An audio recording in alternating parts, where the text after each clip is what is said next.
Hey guys, and welcome to a new video. Today I want to share with you a build that a friend of mine made, and this is a Flash Grenade Witchhunter build. Yes, you heard me right. Witchhunter. One of the weakest ascendancies in the game, as well as flash grenades, the grenades that actually blind enemies. But, you know, when you put in some damage and some AoE with Herald of Ash and some ascendancy points like this one over here with the Explosion Zealous Inquisition, you get something like this. Big fucking explosions, and as I said, with Herald of Ash and everything, it is so much fun to explode monsters from your entire screen. You basically just annihilate, you delete them from the screen, right? And Tim showed me this build on Discord in a live stream, the way he farms his map with like Dali and T16, T17, Tier 18, even doing the hardest bosses in the game with this build.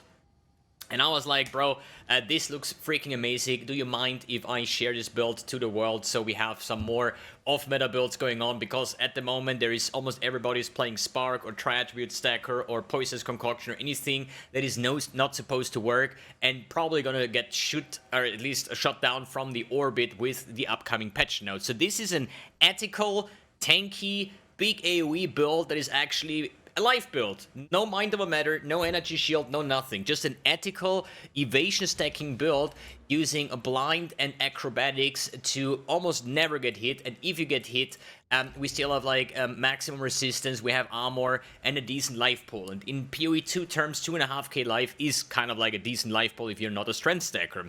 So this build does not abuse any broken mechanics, no giga expensive items, no stat or attribute stacking whatsoever. And I would say we're gonna pop in a map for the showcase here on a tier 16 Delirious map, so you get a taste of what this build looks like. And sometimes I even like to play this build with glasses on, just because, you know, it can get hella bright in darker layouts with Herald of Ash. So let me see if we can find any nice layout. What do we have here? Slick map, Hidden Grotto, Oasis. Isn't Oasis a nice map? But I would like to have one with a boss. Streaming Springs with a boss, but there is no breach. Hold on. We're gonna find a beautiful map here, right? What is this? The Abyss map with a boss, breach, and ritual. So I think we're just gonna pop it in here. It's a 56 quantity map. We have here 79 rarity, 14 quant. So we're gonna see this build in action, doing mapping, doing a breach, doing bosses in the delirium fashion, which is the most common way of grinding in the high-end game. So this is basically a mapping build, and I want to say this like it is. This build is 90% mapping and 10% bosses. And with 10% bosses, I mean no problem to do map bosses or the classic bosses, but it's not a bossing characters. You cannot expect 50 million one-shot builds out of this, but just for the sake of clearing and mapping, this build is hella fun. As you see, you're just gonna throw in the things, and I think this is actually a multi-breach map. So here we have Omniphobia. So what I usually would do is go into my single target setup here with the Stormburst or Shockburst rounds together with the Stormcaller arrow. But since Kozis just spawned in the middle of a breach, we can just nuke him down here, and I think he's already dead. Okay. But yeah, as you see, you throw grenades and everything is just freaking exploding, and this is actually the super fun part, just annihilating breaches. So you actually run around, you throw grenades, you dodge roll, you throw grenades, you dodge roll, you throw grenades, you dodge roll. This is basically your playstyle for, I would say, 99% of the map. If there is a map boss, if there is a Kozis, Omniphobia, or any tanky rare spawning, you still have the option to swap to your single target setup with a weapon swap for the Stormcaller arrow and Shock Burst round setup, which basically deals a freak ton of single target damage. As I say again, it's not a bossing build, but it gets the job done quite nicely. And I was actually surprised playing this build since yesterday. I went from level 80 to 92, and I think I died like 1 or 2 times while running like T17 tier 18 maps. So I think the build is actually fairly tanky. It is probably the tankiest life build that I've played so far. But usually my life builds, you know, one was Queen of the Forest, evasion stacking, so no acrobatics. So I never got hit, but you know, if I got hit, then I usually was one shot. At some point I was like, with all this like chaos damage, the explosions, the volatiles and stuff like that, I just logged off and kept on playing my CI mana stacker. But I was surprised when I played this build on how tanky this is. And don't get me wrong, this is not a build where you just can go AFK for like 10 minutes in the middle of a breach and you're still gonna be alive afterwards, because this is not a PoE 1. So definitely has its defensive limitation when it comes to that, right? But overall, I think this is a very, very beautiful build. And Tim actually played this, or started this as a league starter, played all kinds of things, but he's one of the guys that says like, man, there are builds that I would like to play, but I don't see myself going through the campaign over and over again to test out things. I'd rather just min-max the Witchhunter build that he league started with, and this is basically the result of it, and I think he's done a very, very good job making this build. Because even though I was like leveling my Witchhunter also with Flash Grenades, I did not think that you could actually scale the damage of Flash Grenades to be that ridiculous with the AoE, with all the overlaps. Because think about it, it's more like in comparison with like Poisonous Concoction from Path of Exile 1, where you have multiple projectiles, and if you scale the AoE, you basically start overlapping. So against single target, you basically have all the 5 grenades hitting one single monster. A bit of a downside, what I felt about the build when I played it, was the mana cost. So mana is definitely an issue on this build, but that's why we have mana on kill. So every time we blow up a big pack, we basically get our mana back. And I think in the entire map yet, I have not drank a single mana flask yet, because we are like regenning it up again, right? But since this has like normal life and mana values, because what I want to say is, if you run like a Mind of a Matter build and you have like 10,000 mana or something, a mana flask becomes absolutely useless, right? It reaches like 200 mana per second, but this has like normal values, so a mana flask is actually useful. A life flask is also useful if you need it, right? But here in the breach, you know, I can shoot like 2 or 3 grenades without running but as I said, as soon as I blow up an entire pack, my mana is full again, my life is full again. We have life on kill, we have mana on kill, and this is basically, yeah, the way we're gonna sustain all of that. Man, this is actually a brutal map. This is 81, so this is a tier 17 map, so we can get some nice little bases that we can sell later on TFT or any other sources, because there is a bunch of bases on T70 maps that you can sell in bulk, whether it's like the siphoning ones or the attuned ones. They actually sell for, I would say, about 15 to 20 exalts per piece. Look at this explosion, man. Oh, okay, there is a cozy spawning, so let's see a bit about the single target aspect. But honestly, as long as the breach is open, I'm actually gonna just ignore cozies and just try to kill as many breach monsters as possible. But sadly, breach is going down. So now we have cozies, probably isolated here. There's another rare monster. So what I would do is I'm gonna blind him and then shoot my Stormcaller arrows to get some nice shocks on it. If it actually gonna get shocked. But I don't even know what the map mods are. Might be increased ailment threshold. So now it's a 50% shock. I hold down right click and the boss is basically dead. So that's just for the single target aspect. But in T70 maps, especially when they're delirious, you can have ridiculous modifiers, especially when it comes to life is extra ES and stuff like that. I don't know what went wrong in the coding aspect. It's surely gonna get fixed, but sometimes I encounter bosses that naturally have like, let's say 10 million life, and then you have like an energy shield aura and life is extra ES, and all of a sudden they have like 10 mil life, but they have an energy shield of like 50 million or something. It is absolutely ridiculous. So I'm just wondering, where is the boss? Sadly, there is no indicator yet on where the bosses are. The map looks... could be down on the bottom side, could be on the top side. Let's try to reach the top side. But I don't want to drag out the video way too long. As I said, this is more of a showcase. Because the problem is always, since I haven't made the build, it's hard for me to talk about all the existing mechanics in the build. Because, as I said, I just got the gear passed over. I'm enjoying it just as this like one-button playstyle. And that's basically it, right? But I think boss is completely on the other side. That's always the problem right now in PoE 2. I feel like that... since you have to kill all the rare monsters, you just have a lot of backtracking, which, in my opinion, is like really, really annoying. Here was one more rare monster. Let's run over to the boss, so we have some boss showcases as well. Then I'm gonna explain the gearing aspect, the gems, the passive skill tree, and so on and so forth, and the jewel setup that that Tim puts in. And then I'm gonna leave you with the planner of the build. And yep, let's see, what is this boss? Is this the one-shot dude boss, or I kind of forgot what map boss was here? Oh, it's a stupid big skeleton, right? Okay, let's hope he's not having like a bazillion energy shield like some other bosses. To put down the totem, I'm actually gonna start blinding like the boss in the start once it's active. Then I'm gonna use my shock thingies, and then we're gonna hammer away with the shock burst rounds. Sadly, I got actually not the 50% shock.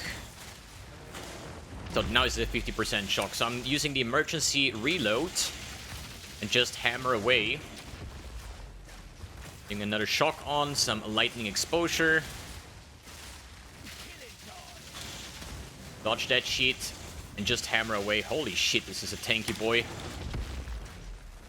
Yeah, I know I get hit by a lot of things, but I'm not like the best player, so that's totally fine for my kind of playing, right? I don't want to dodge everything, but this build is fairly enough to just tank all of that shit, or most likely evade it. So another 50% shock. Hold down the shock burst rounds, emergency reload, mana pot, and thing is dead. Holy shit, what was that explosion? Does map bosses have on-death explosions? If so, come on. Good, that was the map showcase. Let's talk about the gearing aspect, the build, the passives, and so on and so forth. And I think we're gonna start right away with actually the gem setup. So what I'm using here is a Flash Grenade as the main clearing skill. We run this with Scatter Shot, Heft, Armor Explosion, Devastate, and Magnified Effect. And this build currently runs 234% rarity and has an astonishing 6.8 meter radius on the Flash Grenades. And with Scatter Shot, we deal less damage, but with the additional projectiles and the increased AoE and the existing overlaps, it's actually a massive damage increase. Together with the other stuff here. Then shock burst rounds. This is basically as soon as the monster is, or the boss, whatever, is having a lightning ailment on it, which is either electrocute or shock, we're gonna have like these pulses. And these pulses are dealing a shit ton of damage, but it's an AoE, right? So that's why we can run it with Conk Effect to have more area damage than Alley Focus, Primal Armament, Martial Tempo, and the Lightning Infusion. Then here is a cast on shock setup. This would be meant for if you're actually going to do bosses, so you would disable your Herald of Ash, because for bosses you don't need that, and you would activate your cast on shock with the Conductivity, Voltaic Mark. Then we have Impetus and Arcane Tempo. Then we have Herald of Ash with Cannibalism, Precision, and Clarity. Herald of Thunder with Lightning Penetration, Long Shot, Innervate, and Execute. Wind Dancer with Pin, Blind, Maim, and Culling Strike. The Stormcaller Arrow on our weapon swap with Conduction, Lasting Shock, Lightning Exposure, Overcharge, and Strip Away for even higher or bigger lightning exposures. Then the Ripwave Ballister that I barely ever use, but Ancestral Urgency, Font of Mana, Font of Rage, and Font of Blood. So basically, once you put this one down, you see that my rage is just going up with all these, like, as long as I'm close to this ballista thingy here. And then we have the Emergency Reload, which basically instantly reloads your weapon and also gives it a damage boost with Premeditation, Persistence, and Ingenuity. Good. When it comes to the gearing aspect, so this is a high evasion build. So as an example here, we do have a chest with like lots of evasion rating, almost 3,000 evasion rating with resistance on the helmet. We have your classic stats, you know, all kinds of resistance and life and evasion rating, which is basically the same principle throughout the entire gearing process. If possible, some rarity, some movement speed on the boots, and so on and so forth. Then also flat damage helps, all resistance, whatever you need to get the build resistance and stat cap. And with the Ingenuity build, we're gonna basically have a 78% increased effect of this massive rarity rings, stat rings, and evasion rating, life, and so on and so forth. And when we talk about the weapon, this is like the only, I wouldn't necessarily say mandatory thing, but you want to get a Bombard crossbow because it has grenade skills, fire, and additional projectile. You want to get as much physical damage as possible, as well as levels of projectile skills to have like a very high damage flash grenade. And if we do our weapon swap, this is basically a bow with like lots of physical damage, additional arrows, physical damage, lightning damage, critical strike chance, attack speed, all the good stuff for our Stormcaller arrow. When we talk about the passive tree, this is basically the ascendancies. We go for Culling Strike, the No Mercy for the concentration thing. And Tim told me usually on the first hit you remove all the concentration, so this is basically 30% more damage, and obviously the big explosion. So we're going down here, having here a lot of like increased area of effect nodes. Then here the grenade cluster, which is basically put on our weapon swap 1, and on the second one we remove the grenade clusters and basically invest into all this like lightning and shock magnitude, so we can apply big shocks, then weapon swap back into the shock burst rounds for massive damage. But here we have, for example, grenade skills fire an additional projectile, but it increases the fuse duration. The fuse duration is basically, once you shoot your grenades, how long does it take for them to explode? And some of the points, for example here, it's 50% increased fuse duration, which is actually bad, but there is other points, like here with the volatile grenades, that actually reduce the fuse duration, so they go off faster.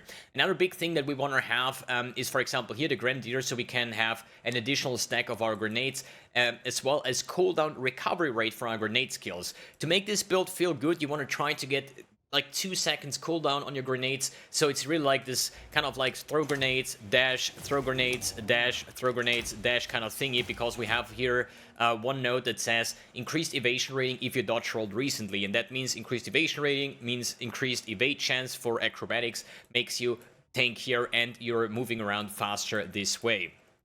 There's also a bunch of like movement speed modifiers, and here is a Timeless Jewel with the increased effect of small passives and increased damage with crossbows, which basically adds damage with crossbow and all these like small little nodes, as well as increasing the effect of all the small little nodes with armor, evasion, and so on and so forth. Then, but the more important things, acrobatics, jewel slots. This is actually running with an Adorn, but there is barely any magic jewels on the build. Here we have recover mana on kill, so this basically translates into 3% mana on kill, AoE, and some resistances if needed. And I do have a second jewel over here that also has increased crit damage bonus and area of effect, but I'm too low level. It would be basically the next like 1, 2, 3, 4 points to get this jewel slot over here. And you see a bunch of big circles over here, so what are these jewels doing? First of all, we have the dark against the darkness with damage is extra fire and damage is extra lightning for all the notables in the passive tree that are like allocated in this radius, right? So all of these like bigger nodes over here do have 8% extra damage, right? And we are at like 1, 2, 3, 4, 5, 6, 7, 8 points. So 8 times 8 is 64% extra damage. So that is big damage. Then we have another jewel here that is somewhere over here, which is the Megalomaniac, which allocates General's Binding and Jack of all trades, which are basically Jack of all trades over here and General's Binding over here. Don't worry if you don't have this Megalomaniac. It's like they don't exist a lot, and you just have them on live search, and I could make an entire video on how to actually figure out what Megalomaniac points you could use, as well as how to find them, because right now it is not even possible to properly search for these effects. So we are still in early access, the trade site is in development, the game is in development, so it's not that easy to find those kind of things. But for this build, it turns out quite well with the extra damage as well as the evasion as extra armor. But most importantly, you want to get as many of those nodes to gain this effect of the 8% as extra, right? Then we have here the Iron Reflexes, which is the next jewel in line, I think. Wait, here's the Adorned. Where did I put it? Over here, from nothing. Passives in radius from Iron Reflexes can be allocated without being connected to your tree. That means all in this radius, I can take this Bleed node over here and the General's Binding, which basically wait a second, what was my Megalomaniac again? General's Binding, okay. But I could still manually skill this point if it wouldn't be on my Megalomaniac, because I could just like allocate all these points in the radius, right? But these two nodes basically means another 16% damage is extra. Over here we have Prison of Belief, which is just like +3 levels of all Flash Grenade skills. Then what is the next jewel? Man, there's so many jewels. Here is a rare jewel with the Cannot Be Blinded modifier. This is basically Flash grenades actually blind yourself if you don't have a jewel with corrupted cannot be blinded, so that is like the easiest way to fix that. Rest of the tree is lots of like movement speed, evasion rating, main moment hit, attack damage, penetration, physical damage taken, is all kinds of things. But the planner is linked in the description below if you want to take a further look. And here we have also the grenades have 15% chance to activate a second time, which is very, very nice. Like the spot here for the Against the Darknet is just beautiful, especially since we're blinding enemies with the flash grenade anyways. We're going to have this increased blind effect and so on and so forth, so that just makes the build ridiculously tanky. Good. Ascendancy done, passive tree done, jewels done, gems done. If you're wondering about the microtransactions that I'm using on this version, it's basically the same as I use on every other build, but it is the Nightfall helmet. We do have the Immortal Spirit body armor. We do have the Immortal Spirit gloves with the Immortal Spirit boots. Together with the armor attachment is the pitch black gargoyle wings. Then we have the divergence weapon for the bow. Crossbows don't have that one yet. I think nothing is changing if I press these. Then with the Astral Port effect, the Divergence character effect, and that is basically it, together with the Ensummit cursor effect. Good! What else to talk about it? We talked about how to play the build, the gems, the passive tree, the equipment. So let's talk about the, early version of the build. As I said, Tim played this as a league starter, so he had not even a single Exalted Orb, and he built up all of that while just grinding. The good thing is there are no expensive items in the build where you would say, per se, like obviously a double 4% against the darkness is not like a cheap jewel, but in the end of the day, he didn't start with that. It was just like playing the build, you know, just farming maps, get divines, spend divines, run harder maps, spend more currency, and so on and so forth, and just having a bunch of things on life search to make this kind of like gearing possible, and then upgrade one beast by one beast. And he specifically said that he wants to have like a well-rounded character. It shouldn't be the fastest character or the one with the most clear, the best single target. He just wants an overall beast that he can just send against all that PoE2 currently has to offer. And as you see on the corruptions here, 3 max lightning resistance on the boots, 3 max fire resistance on the belt, with damage penetration, corruption on the gloves. Like, it's not like insane things, but it adds up. If you have like multiple of these like small little things, it all adds up and it makes a very, very great build. But you cannot really say that to say like, hey, if I don't have penetration on my gloves, build doesn't work, right? It just like having items on life search and just checking to get the most out of each individual piece to just make like a very, very good overall build. Good. I say thank you, Tim, for lending me the gear and making a showcase of this build. And yeah, thanks for tuning in, thanks for watching, and see you in the next video.